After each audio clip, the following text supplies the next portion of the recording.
All right, first let's discuss the tools that you're going to need. First off, you need a mirror. This is an old mirror that I've had for years and years, and I've used in all 4 of the homes I've owned, and I've just moved it along with me, and it's been sitting collecting dust in the attic, and I really wanted to repurpose it without having to spend money on a brand new mirror. So the things I'm using all of these little decal pieces. They're by Wood You Bend, and they come in packages like this.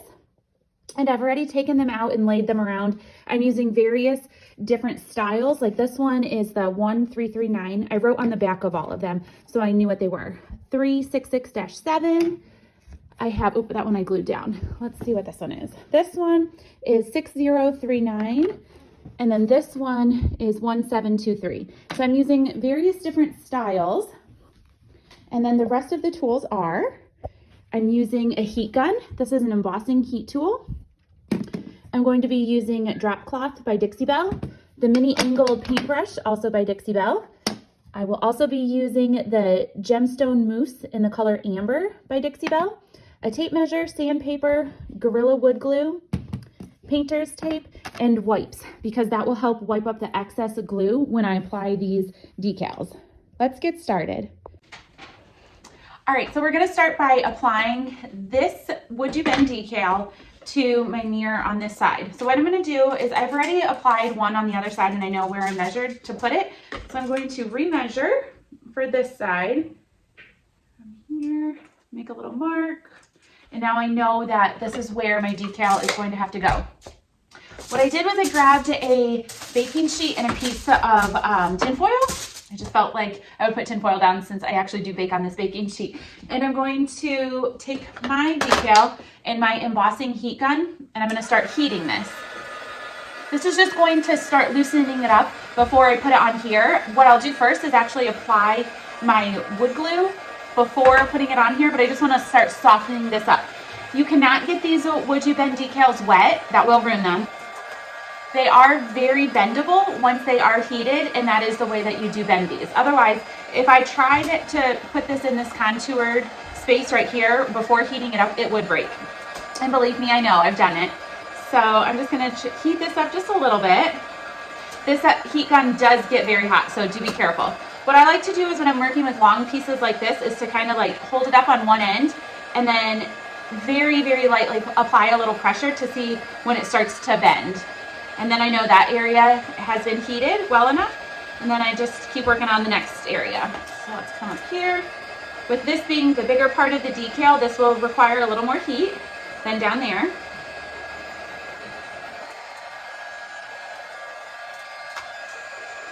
You can flip it over and do the other side just to help get it to bend. I'll hold this up in just a second to show you guys how flexible this actually does become. Okay, so it's pretty good. And you can see that I can bend this a little bit.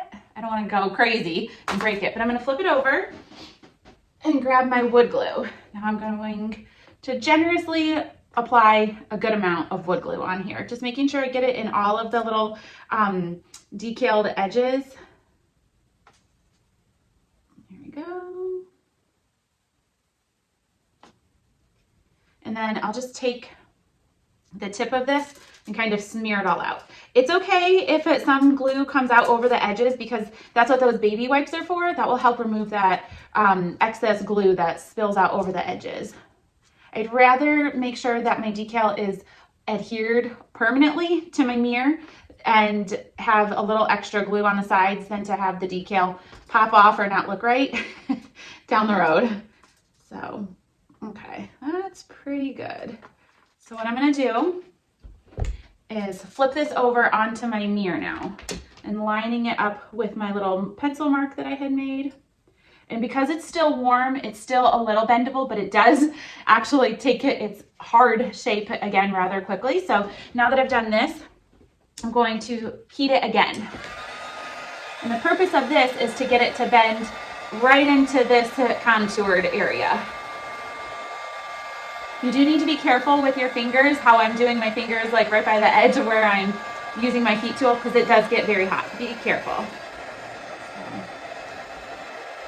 You just want to bend this down. Okay, that's pretty good. I'm gonna get right there. Now, working quickly, you're going to take your painter's tape and you're just gonna put this all over. So I squish it in and wrap around the edges. And then you're gonna leave this painter's tape on here until, oh, see, it's popping up because the decal is hot still. So it's making the tape not stick. But you're gonna keep this on here until the wood glue has dried. So about 20 minutes or so, I would say, would be the minimum. You might have to check a little bit with your lifting up the tape, depending on like the temperature and humidity in your own home. So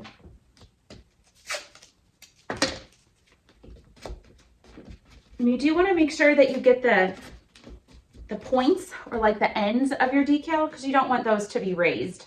So what I'll do actually, after I get all of these center tapes across, oh, my tape is goofy, I will take one big long piece and come the whole length of this decal. And then I'm just going to repeat this process for all of the decals that I have around here.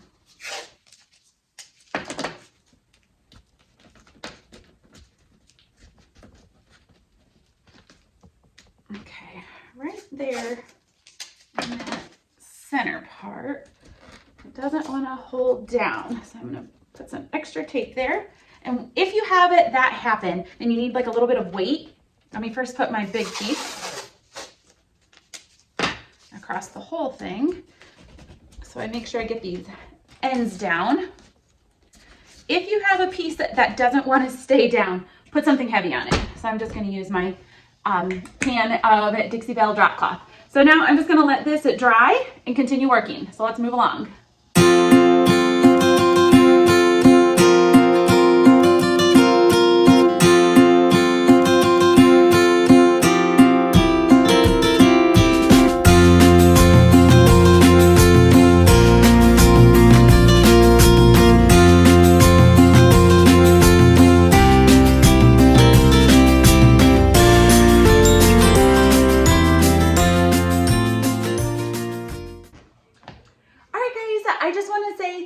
For watching my video. I really appreciate you guys watching and following along. For more great tutorials like how to paint a dining room hutch, or how to make a rolled paper wreath, or even how to propagate pothos plants, you can head on over to my blog at gatheredinthekitchen.com for all of the tutorials. There's also a lot of tutorials here on YouTube, so make sure you like and subscribe to make sure that you can see all of my new and latest projects. Thanks again for watching.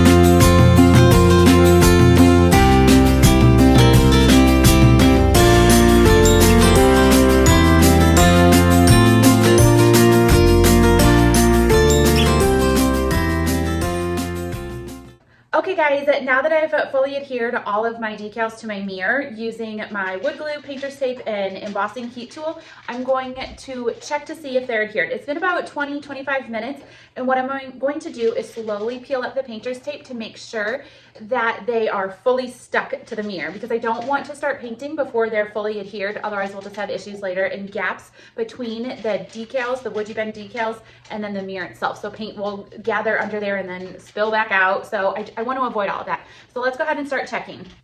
Okay, so for some of these areas, I ended up putting a bottle of wine because they actually fit really nicely in the contour of my mirror. So those were the larger ones, and I know those will need a little longer, so I'm going to start by checking with these smaller ones first. So I'm going to carefully peel up my painter's tape. I'm going to save it just in case I need to reapply it. But nope, that one is fully secure. So that is good. I'm going to do this next one. Now I noticed that some of these decals adhered way easier. They bent more and stayed true to that form, the shape that I made them, than these large ones were actually a bit more difficult. So there must just be something with the shape and the pattern of the design of how dense the product is that makes it either workable or not so workable. So All right, this one right here, looks like I've got a little bit of a gap. So what I'm going to do is redo my heat gun.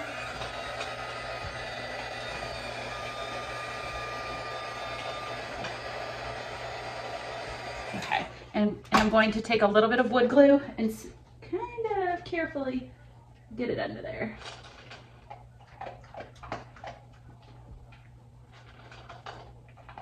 There we go. I'm gonna bend it back down. Do the heat gun again when I dripped the painter's glue.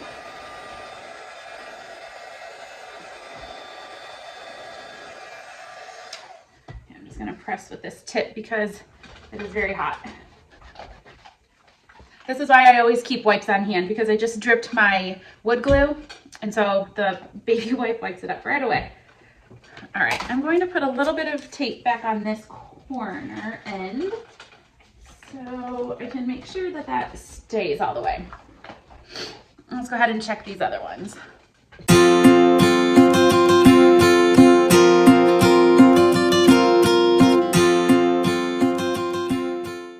All right, so it's time to start painting, but what I'm going to do first is apply some painter's tape to the mirror so I don't paint all over the mirror.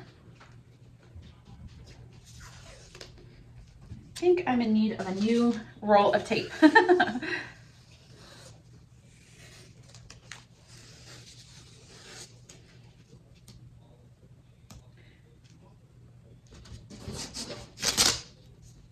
What you want to do is make sure you kind of get it underneath the frame edge, just to ensure that you don't have any paint that kind of like spills out over the lip of this frame and gets on your mirror.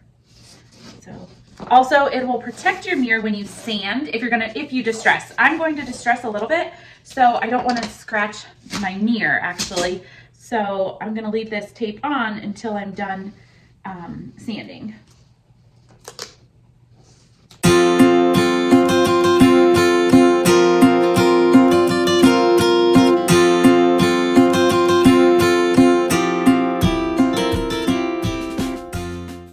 All right, it is time to paint, and I'm going to be using Dixie Belle chalk mineral paint in drop cloth and the mini angled paintbrush, also from Dixie Belle. So I'm gonna get this open. I have lined the edge of my mirror with newspaper because I don't want to get it on my tablecloth. Normally I would be painting down in my basement on my big glass craft table, but I wanted to paint it up here today because this mirror is actually going to be going above my fireplace. So I'm not priming anything. That's a great thing about Dixie Belle. This paint does not require a primer, so I'm just going to start applying it straight to my mirror.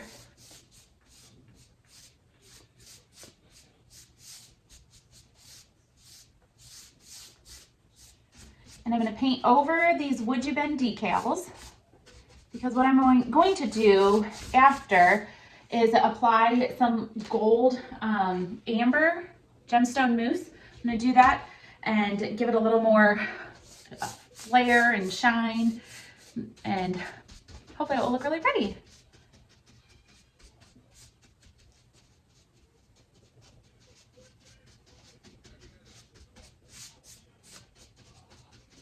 So I might go grab one of my other Dixie Belle paintbrushes to get down in these grooves here.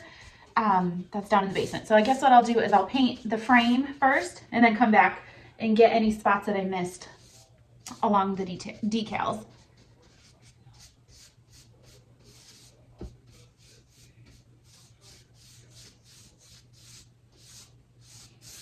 And there's like a little bit of a beading design around the edge of this mirror. I'm not going to paint it all the way to get down in those grooves. I'll paint it kind of heavily, but I want it to kind of, I want those grooves to still shine through. So I think I'll probably do a little bit of the mousse along there as well to pop it a little more.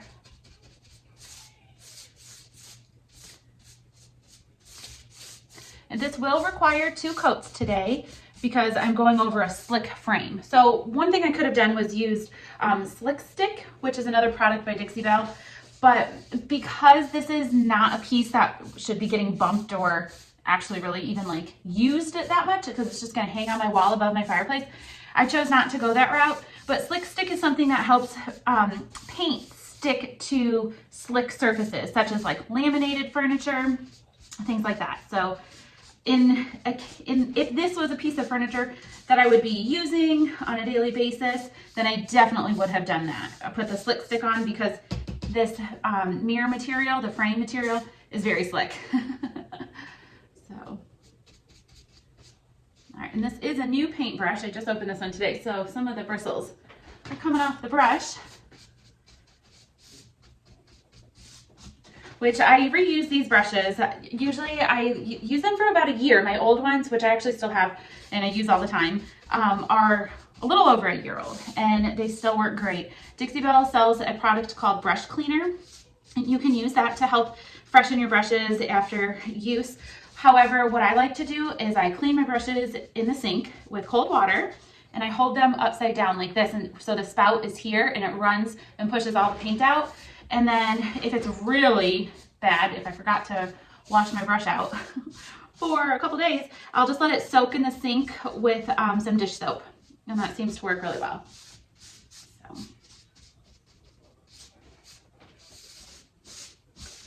But I like brushes that you don't have to throw away. I like to be able to use them more than a lot of times. We'll put it that way.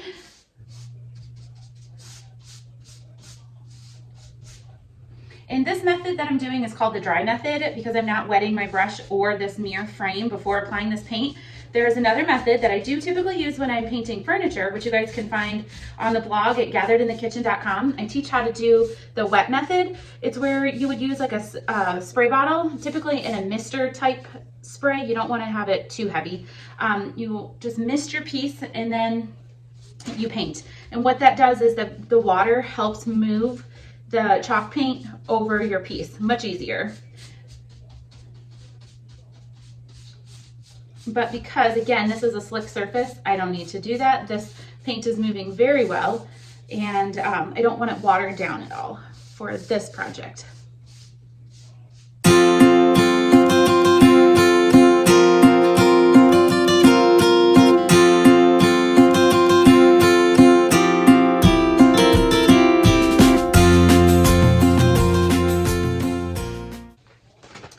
So there's the first coat. I'm going to go downstairs and get my other paintbrush that's really good at getting in these little decals and detailed areas. So while this dries, I'm going to go get that. Okay, so I want to show you guys a couple options with the paintbrushes from Dixie Belle. So it's really great. I'm an ambassador for Dixie Belle. I've been using their products for many, many years, way before I became an ambassador, and I just truly love them. But they sent me these paintbrushes which work amazing. So for getting in these little detailed areas, there are really three great options you can use. This one's called the Belle. This is what it looks like. It's got a rounded tip. I bought this one years and years ago, and I actually have two of them that I've been using for, that's what I painted my dining room hutch with years ago, back in North Carolina. I love this brush. It is amazing at getting in all these little detailed grooves. The next step would be the La Petite. This one kind of has a pointed tip. Let me take it out so you guys can see. This, first off, this is so cool. It's so chubby. You can really hold it. But this is the La Petite, and it's got a nice rounded but a slightly pointed tip. So different than, let me see if I can make it so you guys can see, different than the Belle brush. Then next up, we have the French tip brush. Let me get this one out. Might need some scissors. Sorry, you have to bear with me. Okay, so this one is called the French tip, and this one actually has a very long handle and it's plastic. And this is what the tip looks like. So very similar to the La Petite, where they're, if I put them by the wall, then you can see they're both pointed. This one's slightly more pointy, and this one is way bigger, where this one's more petite. And then here's the Belle.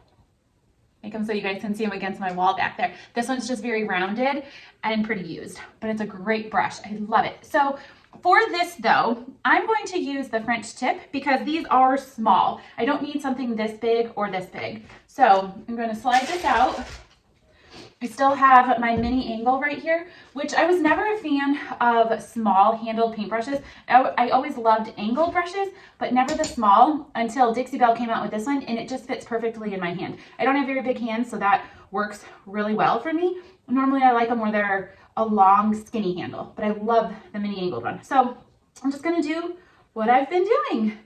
Get that and start pushing it into these little grooves and making sure that everything is painted. And this works so nice because of that little point. It gets right along the edges of this decal and into the grooves of the decal, because these decals have a lot of design to them. Like, let me show you guys this one.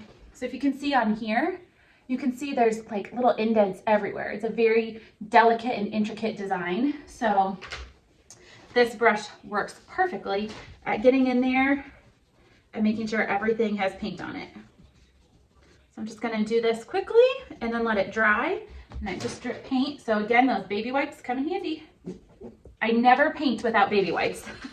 That goes for painting walls, for painting furniture, painting mirrors. I always, always, always have baby wipes. There's something, it's really just water, but something magical is in a baby wipe, and it cleans it up every time. I can't tell you how many times I've gotten paint off of my wood floors or my furniture. Hopefully my husband's not watching this video, so he doesn't know that I've done that, because he always tells me, you should use a drop cloth, and I always say, nah, why do I need a drop cloth? I'm a good painter. So the baby wipes keep me out of trouble. All right, now one technique I could do is not get the paint in all of these grooves and make it look a little old, like distressed or dirty, but that's not totally my love. So I'm not going to do that. I am going to get the paint in all the way. However, if that was something you were looking at doing, but maybe you got paint a little too thick in places, you can use a product by Dixie Belle called Mud or Grunge. Those are things that you can apply over top of the paint. It's like a top coat, and you can rub it in, wipe some off, and get it to the level of grunge or dirt that you want. And it looks really nice. Again, it's just not my style, especially because I have a Victorian home and I don't need help making things look old or dirty. I like them to look newer. So when I pick up my antiques, I don't always love the super distressed look. So that's why my furniture does not have distressed looks to it. So my house doesn't need help but looking distressed. It looks distressed enough.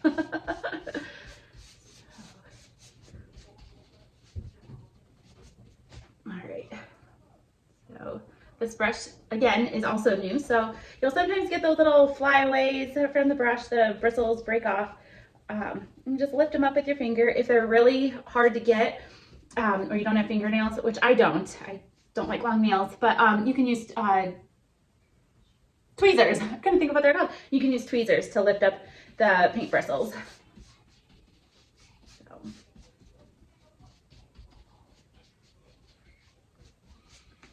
All right, this is looking good.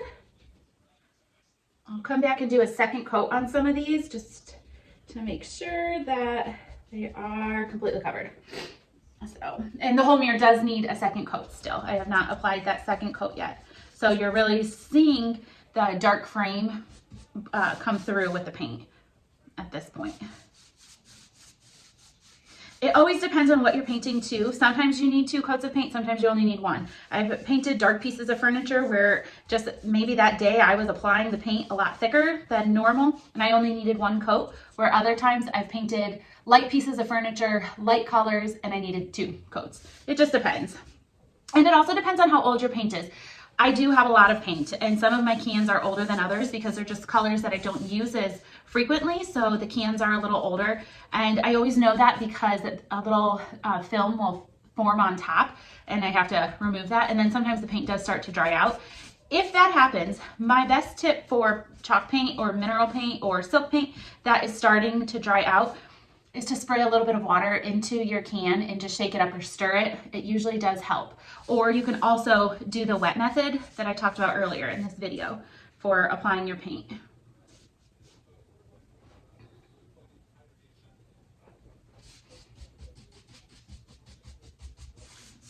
And so when all of this dries, I'm going to use that mousse I was telling you guys about at the beginning, and I'm doing it in the amber color. I think that's the one I want to do. I should check. Yeah, amber. There's amber and garnet that I have, but I think the garnet is more red, and I don't want red. I do have a very, very old fireplace, a cast iron fireplace insert that's copper, real copper, and I want to kind of make these decals on this mirror match that. So it kind of will look like they go together or just match a little bit more. And that's why I've never been able to buy a mirror that I like, because it's either too gold, too yellow, too many different colors that just don't match.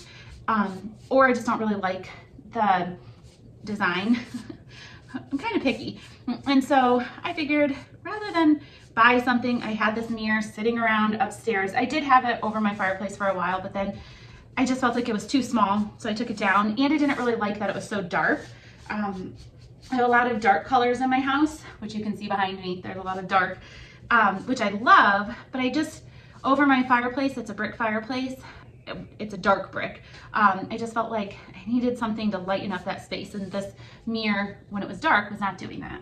So that's why I decided, let's just have some fun in a craft day and make my own custom mirror. And too, because mirrors are so expensive. I cannot get over how much mirrors cost. And I wouldn't mind spending that money if it was really a mirror that I loved, but every time I find a mirror, it's either too small, the color is not right, and I just can't justify spending several $100s on something that I don't absolutely love and would possibly want to take down at the next holiday.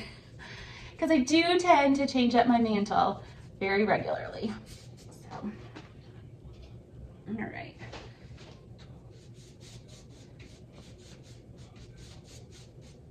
Okay, I might just paint the rest of the frame with this brush now that it's wet. So,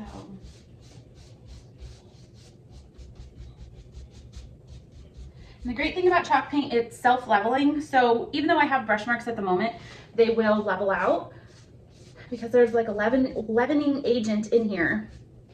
Leveling agent, not leavening. That's for cooking, for making things rise. But so you don't really see your brush marks. And you can also come back and lightly sand. You can use, I have a brush, or what's it called? A sanding pad. And on one side it's a sander, but then on the other side it's kind of like a pad, I guess. And it just kind of helps buff out anything with the paint without actually sanding. So that's also a Dixie Belle product. You can find that on their website. And I'll make sure that I link all of these products in the description and on my blog post. Okay. All right, so I'm gonna let this dry, come back and do another coat, and then make sure I get all of my edges because I did not paint those. Normally what I do when I paint things that have edges like this is I'll put paint cans underneath it so it's raised up off my table, because otherwise, you know, when you paint, half the time the paint drips, gets on the newspaper, and then it sticks and it dries and then it rips off and then you have a mess. So I like to just raise up my pieces and avoid painting against the newspaper, but I'm upstairs today painting and I'm not down in my craft room, so I don't feel like transporting several paint cans up here and then taking them back down. So I'm just going to paint carefully around these edges and make sure I don't get it too much on the newspaper for it to dry and then stick.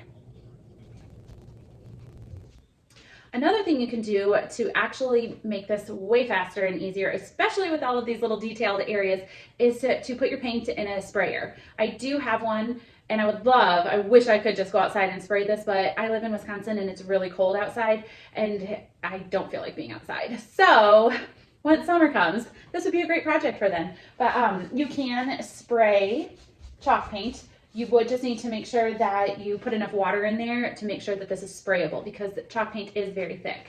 So, all right, we're gonna let this dry and come back for coat 2 of our paint.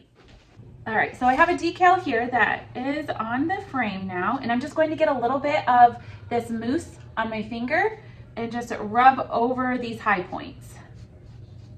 And you can see in the camera that it starts to make this pop off of this picture frame a little bit. I'm not gonna go crazy because I can always come back and add some. And if I get too much on, the nice thing is with this, before it's cured, you can just take a wipe and wipe off any area that you got on there that you didn't want. So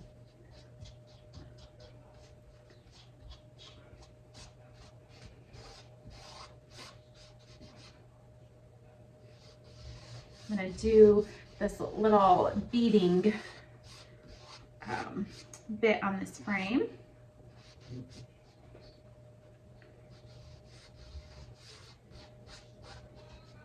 So this amber color is kind of a coppery color. That's how I would describe it. A little bit of a red copper.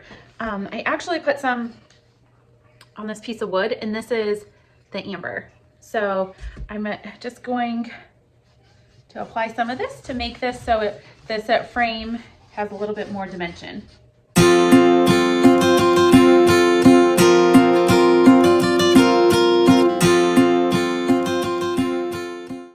So let's show you guys what this is looking like. You can kind of see, let me bring my camera over this way. That will be easier to show you guys.